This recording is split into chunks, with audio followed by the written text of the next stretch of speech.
Considering selling your home for the first time and pondering what's the best cost-effective upgrades? In my last video, I discussed pricing, emphasizing the role of your home's condition in setting the right price. Want insights on the selling process? Visit my YouTube channel at Homes by Carrie.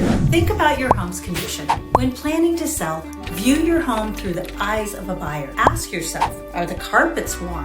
Is the landscape neglected?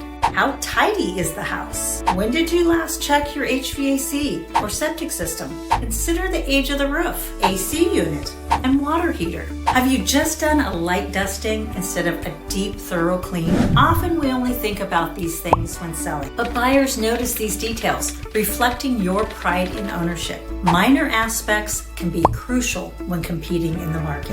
I've curated a checklist to prepare your home for sale. Remember, once your home is listed, it's not just a home, but a product on the open market. I also provide staging consultation to enhance your home's appeal. After staging, we'll capture its essence with professional photography and videography. Stay tuned for more in my next video. If you want tips on preparing your home or a detailed market analysis, click the link below. My mission is to ensure you sell confidently, transitioning you to your dream home and focusing on real estate relationships and results. Here's to a successful buying and selling process. I'm Carrie Hall with Homes by Carrie and eXp Realty.